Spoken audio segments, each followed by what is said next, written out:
اعوذ باللہ من الشیطان الرجیم بسم اللہ الرحمن الرحیم رب اشرح لی صدری ویسر لی امری واحلل عقدۃ من لسانی یفقہوا قولی آمین ثم آمین۔ سورۃ الانعام آیت نمبر 39 والذین کذبوا بآیاتنا صم وبکم فی الظلمات، جن لوگوں نے ہماری آیتوں کو جھٹلایا وہ بہرے اور گونگے ہیں اور اس کے علاوہ وہ اندھیروں میں پڑے ہوئے ہیں۔ من یشاء اللہ یضلل، جس کو اللہ چاہے گمراہ کر دے۔ من یشاء اللہ یضلل، جس کو اللہ چاہے گمراہ کر دے۔ ومن یشاء یجعلہ علی صراط مستقیم، اور جسے اللہ چاہے سیدھے راستے پر چلا دے۔ اس آیت میں ان لوگوں کی بات کی گئی ہے جو اللہ تبارک و تعالیٰ کی آیات کو جھٹلاتے ہیں۔ رب کریم فرماتا ہے کہ وہ حق سننے سے بہرے اور حق کہنے سے گونگے جیسے ہو گئے ہیں۔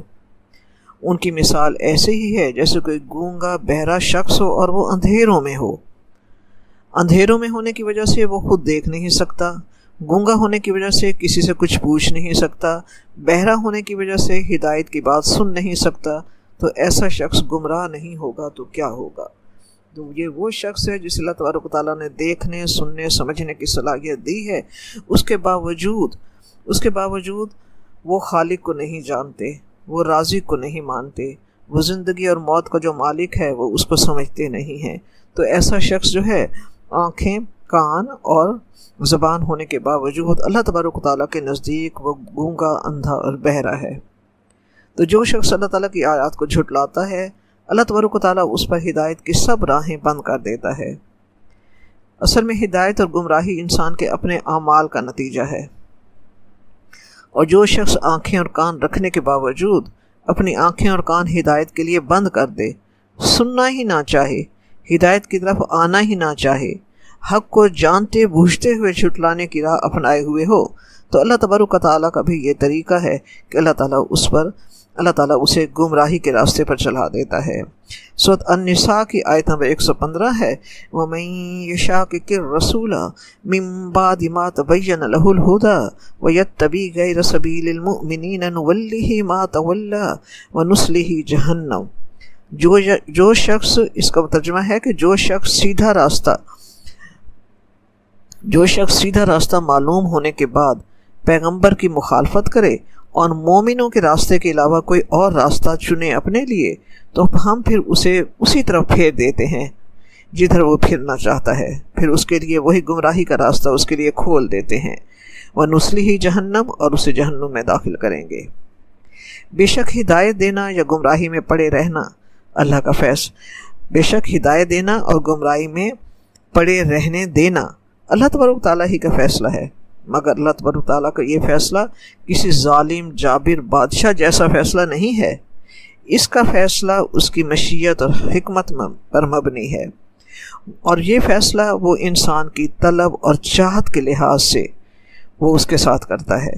انسان جو چاہتا ہے اللہ تعالیٰ اس کے لیے وہی راہ کھول دیتا ہے، جو سننا نہیں چاہتا اللہ تعالیٰ اس کے کانوں کو بہرا کر دیتا ہے، جو ہدایت کا راستہ دیکھنا نہیں چاہتا اللہ تعالیٰ آنکھیں ہونے کے باوجود اسے اندھا کر دیتا ہے۔ تو اللہ تعالیٰ انسان کے ساتھ اس کی طلب اور چاہت کے مطابق معاملہ کرتا ہے۔ سورہ یونس کی آیت نمبر 100 ہے، وَمَا كَانَ لِنَفْسٍ أَن تُؤْمِنَ إِلَّا بِإِذْنِ اللَّهِ، کسی انسان کے لیے یہ ممکن نہیں ہے کہ وہ ایمان لائے مگر اللہ کی اذن سے۔ وَيَجْعَلُ الرِّجْسَ عَلَى الَّذِينَ لَا يَعْقِلُونَ، اور اللہ تعالیٰ ان پر گندگی ڈال دیتا ہے، یعنی گمراہی کی گندگی ڈال دیتا ہے، جو لوگ خود عقل سے کام نہیں لیتے، جو لوگ خود سمجھنا نہیں چاہتے۔ تو ایسے بد نصیب جو ہوتے ہیں وہ دنیا ہی میں مگن رہنا، دنیا کی بات سننا، دنیا ہی کے بارے میں سوچنا، یہ اسی میں ہی مگن رہنا چاہتے ہیں، تو اللہ تعالیٰ انہیں میں مگن کر دیتا ہے۔ دنیا کی بات سننے کے لیے وہ یہ سب سنتے ہیں، دنیا دیکھنے کے لیے یہ سب دیکھتے ہیں، مگر خالق کی بات سننے کے لیے یہ گونگے بہرے ہو جاتے ہیں، ہدایت کی راہ دیکھنے کے لیے یہ اندھے ہو جاتے ہیں۔ انہیں ساری دنیا نظر آتی ہے مگر خالق نظر نہیں آتا۔ مخلوق کی تعریف میں وہ رطب اللسان ہوتے ہیں مگر خالق کی تعریف کے ٹائم وہ گونگے بن جاتے ہیں۔ دنیا بھر کے آتھر رائٹرز کی کتابیں انہیں ازبر ہوتی ہیں، مگر خالق کائنات کی کتاب قرآن مجید آئے تو سمن بکمن امیون ہو جاتے ہیں۔ تو رب کریم فرماتا ہے من یشاء اللہ یضلل، جب وہ خود راہ راست سے بھٹکنا چاہتے ہیں تو اللہ تعالیٰ انہیں گمراہی اور اندھیروں کے راستے کی طرف گمراہ کر دیتا ہے۔ وَمَن یشاء یجعلہ علی صراط مستقیم، ہاں اگر کوئی شخص اپنا رویہ تبدیل کرے اور آیات الہی پر غور کرنا شروع کر دے تو پھر اللہ تبارک و تعالیٰ اسے سیدھی راہ دکھا دیتا ہے، ہدایت کا راستہ اس کے لیے آسان کر دیتا ہے۔ بہت اچھی لگتی ہے مجھے یہ آیت، ساری آیات ہی اچھی ہیں لیکن کچھ آیات ہم گناہگاروں کے دلوں کو بھی چھو لیتی ہیں۔ سورۃ عنکبوت کی آیت نمبر 69 ہے، وَالَّذِينَ جَاهَدُوا فِينَا لَنَهْدِيَنَّهُمْ سُبُلَنَا وَإِنَّ اللَّهَ مَعَ الْمُحْسِنِينَ۔ رب کریم فرماتا ہے جنہوں نے ہماری خاطر پوری کوشش کی ہم اسے ضرور اپنا راستہ دکھائیں گے۔ تو اللہ تبارک و تعالی ہمیں اپنی راہ میں کوشش کرنے والا بنا دے، ہدایت کی طلب رکھنے والا بنا دے، اس راستے پر چلنے کی، ہدایت کے راستے پر چلنے کی چاہت رکھنے والا بنا دے اللہ تعالیٰ، آمین ثم آمین۔ آیت نمبر 40 کو اور آیت نمبر 41 کو ہم اکٹھا لیں گے۔ قُلْ أَرَأَيْتَكُمْ إِنْ أَتَاكُمْ عَذَابُ اللَّهِ أَوْ أَتَتْكُمُ السَّاعَةُ أَغَيْرَ اللَّهِ تَدْعُونَ إِن كُنتُمْ صَادِقِينَ۔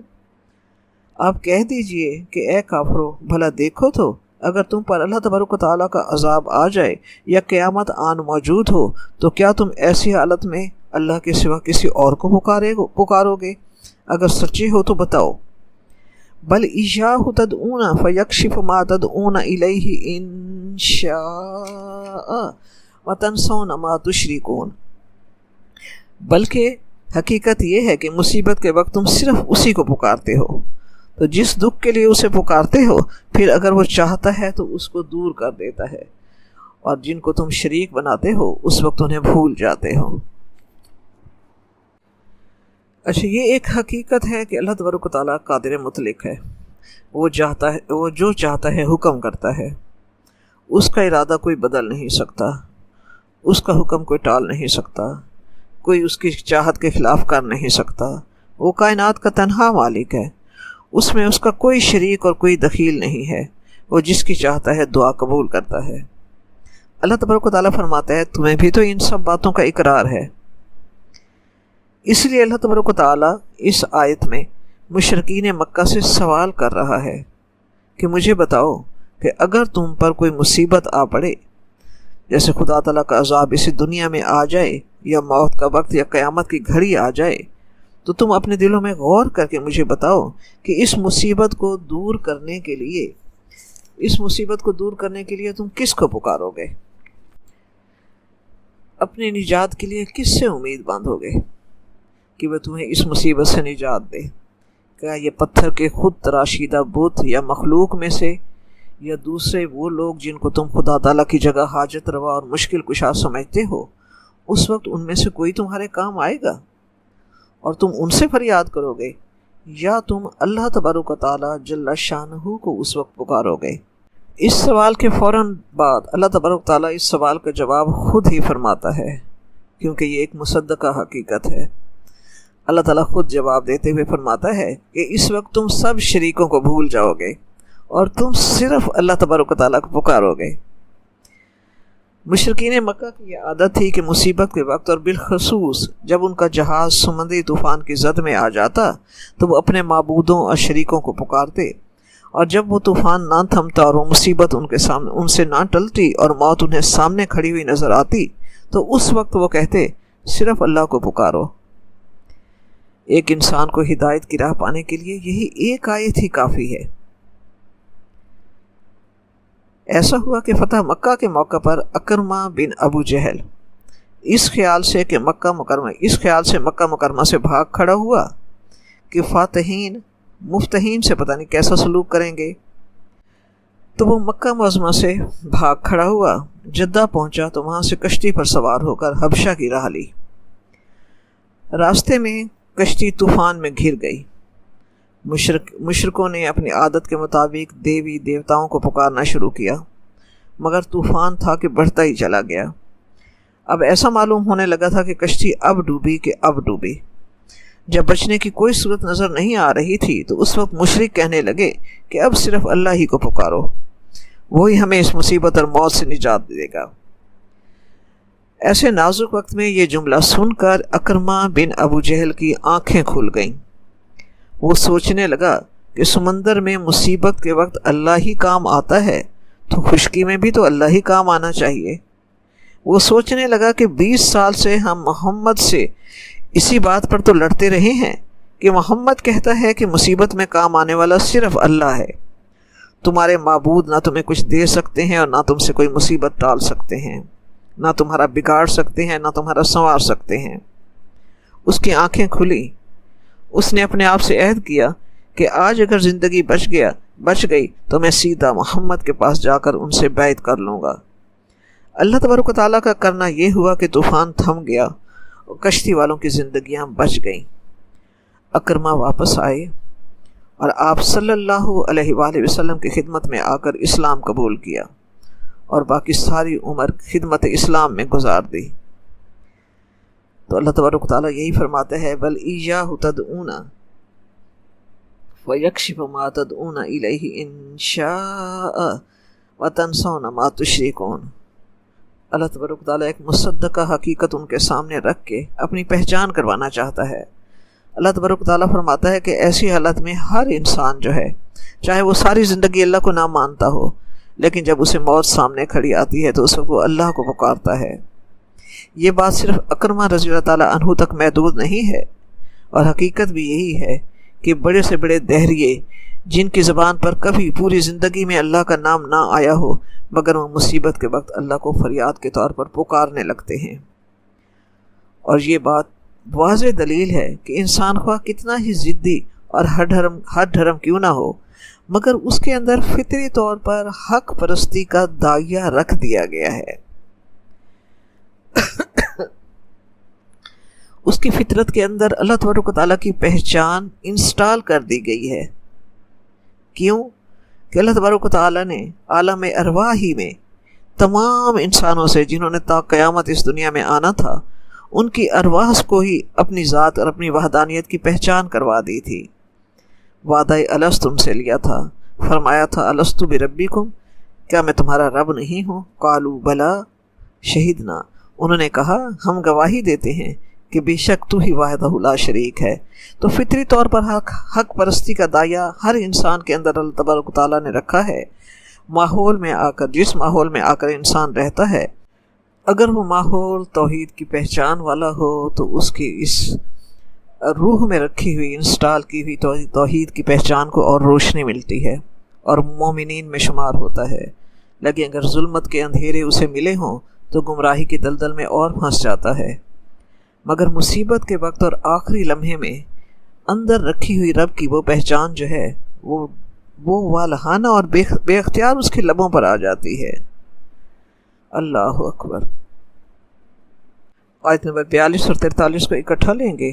وَلَقَدْ أَرْسَلْنَا إِلَىٰ أُمَمٍ مِّن قَبْلِكَ فَأَخَذْنَاهُم بِالْبَأْسَاءِ وَالضَّرَّاءِ لَعَلَّهُمْ يَتَضَرَّعُونَ۔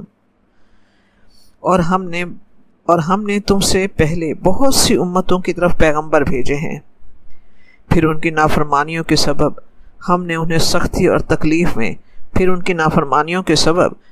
سختی اور تکلیف میں پکڑتے رہے تاکہ عاجزی کریں۔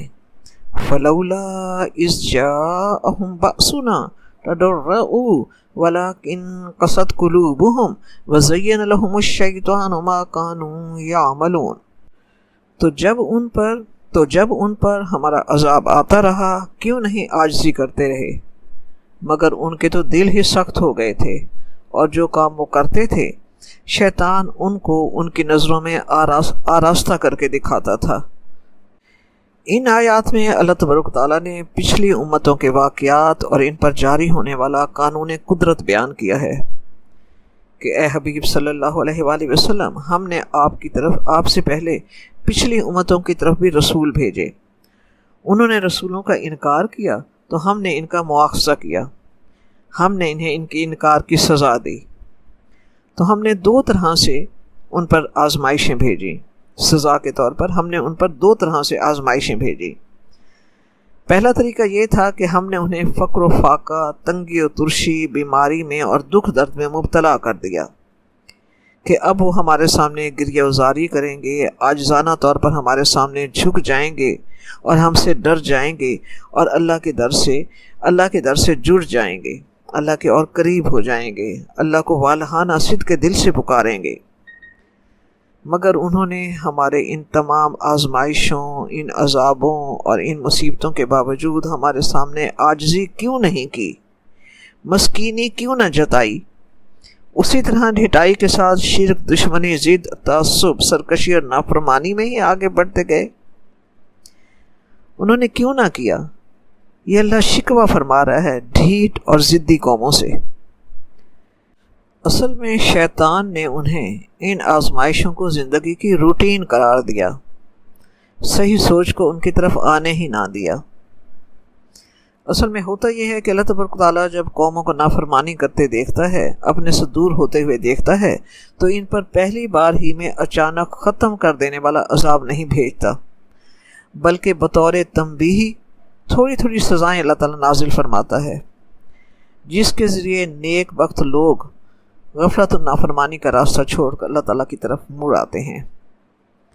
تو اس سے معلوم ہوا کہ جو تکلیف یا مصیبت اللہ تعالیٰ دنیا میں دیتا ہے، جو بطور سزا کے ہمیں نظر آتی ہے، اگرچہ اس کی صورت ظاہری طور پر سزا کی سی ہوتی ہے، مگر حقیقت میں یہ سزا نہیں ہوتی، بلکہ غفلت سے نکالنے اور نافرمانی کا راستہ چھوڑ دینے کے لیے تنبیہ کے طور پر ہوتی ہے۔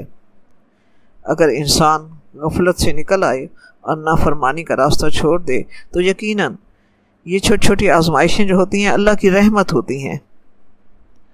اللہ تبارک و تعالیٰ فرماتا ہے قرآن پاک میں وَلَنُذِيقَنَّهُم مِّنَ الْعَذَابِ الْأَدْنَىٰ دُونَ الْعَذَابِ الْأَكْبَرِ لَعَلَّهُمْ يَرْجِعُونَ، ہم ان کو عذاب اکبر چکھانے سے پہلے عذاب ادنیٰ چکھاتے ہیں تاکہ اب بھی حقیقت کو سمجھ کر غلط راستے سے باز آ جائیں۔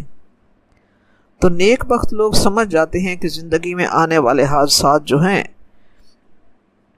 وہ اللہ تعالیٰ کے بھیجے ہوئے اصل میں محسوس پیغامات ہیں۔ ان آنے والے چھوٹے چھوٹے مصائب اور چھوٹی چھوٹی آزمائشوں سے وہ فوراً سنبھل جاتے ہیں، سوچتے ہیں، سمجھتے ہیں، اپنے رویوں پر نظر ثانی کرتے ہیں کہ ہم ہی اللہ سے دور ہو گئے تھے۔ پھر ان حادثات کی وجہ سے وہ دوبارہ اللہ تبارک و تعالیٰ کی طرف خشوع و خضوع سے جھک جاتے ہیں۔ ہونا تو یہی چاہیے، مگر سب کا رویہ جو ہوتا ہے ایسا نہیں ہوتا۔ بہت سے ایسے ہوتے ہیں جو ان تکالیف کے آنے کے باوجود اللہ کی طرف رجوع نہیں کرتے۔ انہی کے بارے میں اللہ تبارک و تعالیٰ یہاں فرما رہا ہے فَلَوْلَا إِذْ جَاءَهُمْ بَأْسُنَا تَضَرَّعُوا وَلَكِنْ قَسَتْ قُلُوبُهُمْ وَزَيَّنَ لَهُمُ الشَّيْطَانُ مَا كَانُوا يَعْمَلُونَ۔ تو اللہ تعالیٰ کی طرف سے آزمائشیں یا مصائب آنے پر وہ اللہ تعالیٰ کے حضور سجدہ ریز ہو کر گڑ گڑائے کیوں نہیں، اسی طرح ڈھیٹ کے ڈھیٹ رہے۔ ان مصائب اور آلام کو زندگی کی روٹین شیطان نے ان کے دل میں سجا دیا کہ یہ زندگی کی روٹین کے واقعات ہیں۔ تو رب کریم وجہ یہاں ہمارے سامنے بالکل واضح فرماتا ہے کہ شیطان نے ان کی اس سوچ اور عمل کو سجا کر زین لہم الشیطان ما کانوا یعملون، کہ شیطان انہیں یہ سجھا دیتا ہے کہ جو تم کر رہے ہو بالکل ٹھیک ہے۔ زندگی کا آج کل تقاضا ہی یہی ہے، آج دنیا اسی راستے پر چل رہی ہے، یہی تو ترقی کی راہیں ہیں۔ تو اس طرح شیطان ان کے ان گمراہی کے راستے کو سجا کر ان کے سامنے پیش کرتا ہے، پھر وہ اسی گمراہ زندگی میں مست رہتے ہیں۔ شیطان ان کے عملوں کو ان کے لیے خوشنما بنا دیتا ہے۔ تزئین کی وجہ سے شیطان جو انہیں ان کے عملوں کو سجا کر ان کے آگے رکھتا ہے تو وہ اپنے آپ کو حق کے راستے پر ہی وہ سمجھتے ہیں کہ وہ حق کے راستے پر ہی ہم ہیں۔ اس گمراہی کے راستے کو بھی وہ یہ دلیل دیتے ہیں کہ ہم ہی صحیح ہیں، ہم صحیح راہ پر جا رہے ہیں۔ شیطان انہیں یقین دلاتا ہے کہ جو عمل وہ کر رہے ہیں وہ سب سے بڑی نیکی ہے۔ اس طرح شیطان ان کی عقلوں سے کھیلتا ہے۔ اکبر الہ کے دور میں جب مغربی دنیا کی مغربی تہذیب کی یلغار سے ہم مسلمانوں میں بے پردگی آئی تو اکبر الہ نے اس پر بہت ہی دکھی دل کے ساتھ تبصرہ کیا۔ ان کے اشعار ہیں کہ بے پردہ کل جو نظر آئیں چند بیبیاں، بے پردہ کل جو نظر آئیں چند بیبیاں، اکبر زمین میں غیرت قومی سے گڑ گیا۔ پوچھا جو ان سے آپ کا پردہ وہ کیا ہوا، پوچھا جو ان سے آپ کا پردہ وہ کیا ہوا، کہنے لگیں کہ عقل پر مردوں کے پڑ گیا۔ تو شیطان اپنے تمام تر ہیلوں بہانوں سے، اپنے داؤ پیچ سے عقل پر پردہ ڈال لیتا ہے۔ رب کی بھیجی ہوئی یہ چھوٹی چھوٹی آزمائشیں جو تنبیہ کے طور پر ہوتی ہیں کہ انسان کے بھٹکے ہوئے قدم دوبارہ راہ راست پر آ جائیں، شیطان ان کے قدموں کو راہ راست پر نہیں آنے دیتا۔ زین لہم الشیطان ما کانوا یعملون، اور وہ ڈھیٹ بن کر کہتے ہیں کہ ہم نے تو کوئی غلطی نہیں کی، ہم جس راستے پر چل رہے ہیں وہی صحیح ہے، پتہ نہیں ہم پر کیوں اللہ مصائب بھیجتا ہے۔ تو یہ ہے گمراہ لوگوں کی سوچ اور ان کا عمل۔ اللہ تعالیٰ ہمیں اس سے بچائے، صحیح سمجھ اور فہم عطا فرمائے۔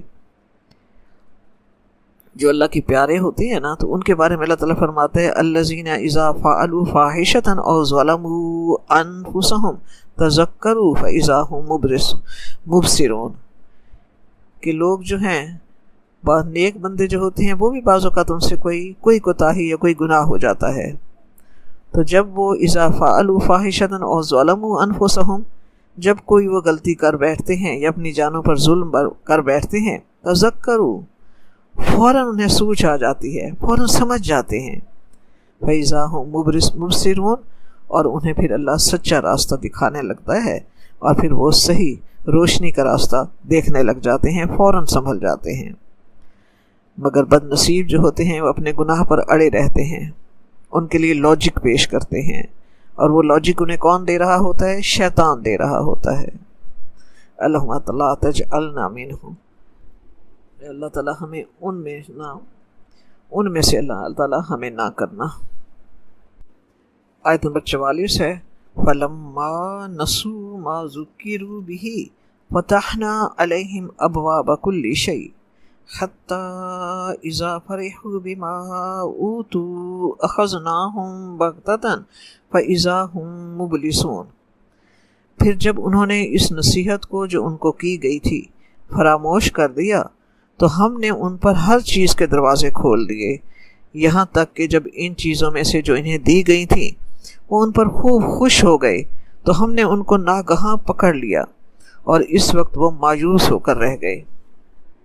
پچھلی آیات ہی کا تسلسل ہے کہ رب کریم فرماتا ہے کہ جن بد نصیب اقوام اور افراد نے اللہ کے بھیجے ہوئے حادثات، مصائب، تنگی اور تکلیف سے نہ عبرت پکڑی، نہ ان مصائب کے گمراہی کا راستہ چھوڑا، اور نہ رب کے در سے جڑے، بلکہ اللہ کو بھولے ہی رہے، تو اللہ تعالیٰ نے انہیں ایک اور طرح سے آزمایا کہ اللہ تعالیٰ نے پھر ان پر فراخی اور دنیا کی خوشحالی کے دروازے کھول دیے، ہر طرح کی روزیاں اور زیادہ سے زیادہ مال اللہ تعالیٰ انہیں دیتا رہا، تکلیفوں اور بیماریوں کی جگہ جسمانی صحت اور سلامتی دے دی گئی۔ رب کریم فرماتا ہے جب وہ بھول گئے فَلَمَّا نَسُوا مَا ذُكِّرُوا بِهِ، جب اللہ تعالیٰ کی بتائی ہوئی نصیحت کو بھول گئے تو پھر اللہ تعالیٰ کی آزمائش کا یہ ایک اور طریقہ ہوتا ہے۔ پہلے تو اللہ تعالیٰ جو پچھلی آیت میں جو بیان کیا، آزمائش کا ایک طریقہ یہ ہوتا ہے کہ اللہ تعالیٰ تنگی، مصائب اور پریشانیوں سے اللہ تعالیٰ انہیں جھنجھوڑتا ہے، جب وہ اس سے سنبھلتے نہیں ہیں بلکہ اسے زندگی کی روٹین قرار دے کر اسی گمراہی کے راستے پر چلتے رہتے ہیں، تو پھر اللہ تعالیٰ ان پر ایک اور امتحان ڈالتا ہے۔ یہ امتحان آزمائش، تنگی، مصیبت اور اس کی صورت میں نہیں ہوتا، بلکہ اللہ تبارک و تعالیٰ انہیں ڈھیل دے دیتا ہے کہ اب یہ اسی برائیوں میں اور آگے بڑھتے چلے جائیں، عیش و عشرت میں غرق ہو جائیں، نعمتوں میں انہوں نے اللہ تعالیٰ کی اس دی ہوئی بھیجی ہوئی تنبیہ کو نہ سمجھا، اب اللہ تعالیٰ ان پر نعمتوں کی بارش کر دیتا ہے،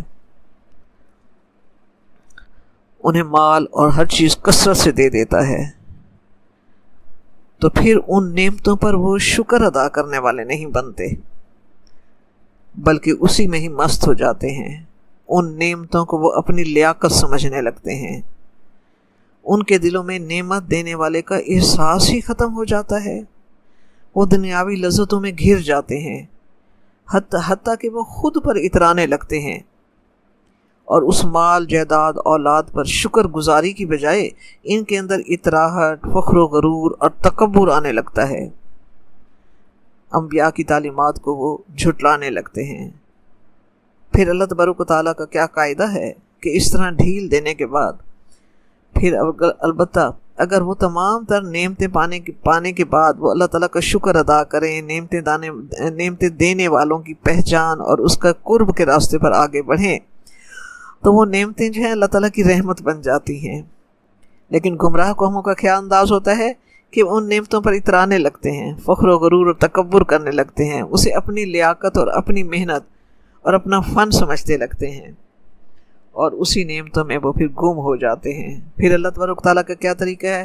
اخذناہم بغتۃ فاذا ہم مبلسون، پھر ہم نے انہیں اچانک پکڑا، پھر اس وقت وہ مایوس ہو گئے۔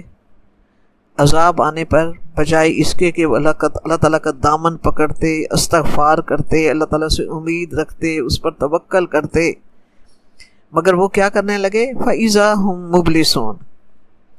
مبلسون ابلاس سے ہے، یعنی سخت مایوس ہونا، ہر بھلائی سے نا امید ہو جانا۔ یہ بھی گمراہ لوگوں کا انداز ہوتا ہے۔ مومن جو ہے تو ہوتا ہے وہ دکھ میں بھی اللہ تعالیٰ سے مایوس نہیں ہوتا، وہ دکھ میں صبر کر کے اللہ تعالیٰ کے ساتھ اور جڑ جاتا ہے، سکھ میں وہ شکر کر کے اللہ تعالیٰ کے ساتھ اور جڑ جاتا ہے۔ لیکن گناہ گار اور گمراہ قوموں کا کیا انداز ہوتا ہے کہ سکھ میں وہ اللہ تعالیٰ کو یاد نہیں کرتے، اسے اپنی لیاقت سمجھتے ہیں کہ یہ تو ہم نے اتنی محنت کی ہے، اور پھر جب اللہ کی پکڑ آتی ہے تو فَإِذَا هُمْ مُبْلِسُونَ، پھر اللہ سے اور دور ہو جاتے ہیں کہ ہمیں تو کبھی کوئی بھلائی ملی ہی نہیں تھی، اللہ تعالیٰ ہی ہم سے دور ہو گیا ہے۔ پھر وہ بھلائی سے نا امید ہو جاتے ہیں، مایوسی میں گر جاتے ہیں۔ تو مایوسی جو ہے وہ کفر ہے، مایوسی جو ہے گناہ گاروں کی علامت ہے۔ حضرت حسن بصری رحمۃ اللہ علیہ کا قول ہے کہ جس نے کشادگی کے وقت اللہ تعالیٰ کی ڈھیل کو ڈھیل نہ سمجھا وہ محض بے عقل ہے، اور جس نے تنگی کے وقت رب کی رحمت کی امید چھوڑ دی وہ محض بے وقوف ہے۔ پھر انہوں نے اسی آیت کی تلاوت فرمائی۔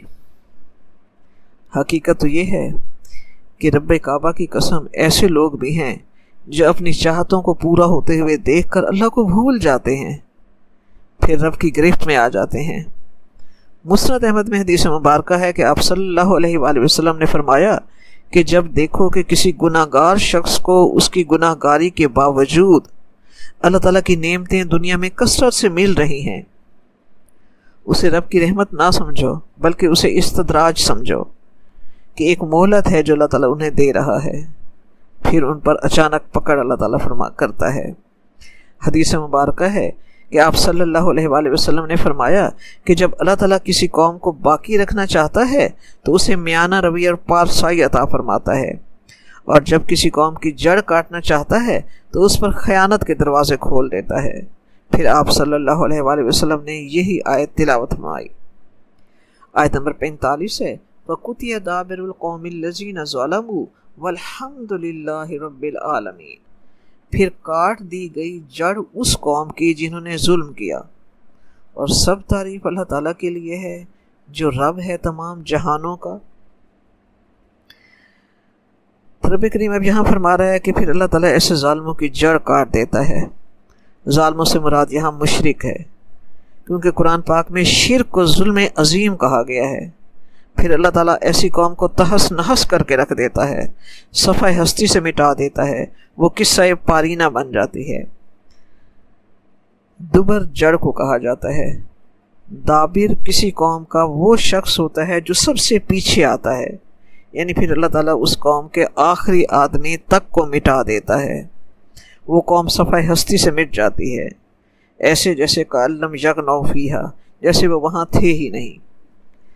اس تمام بات کے بعد اللہ تعالیٰ فرماتا ہے وَالْحَمْدُ لِلَّهِ رَبِّ الْعَالَمِينَ، اللہ تعالیٰ کی حمد، اللہ تعالیٰ کی تعریف ہے جو رب ہے تمام جہانوں کا۔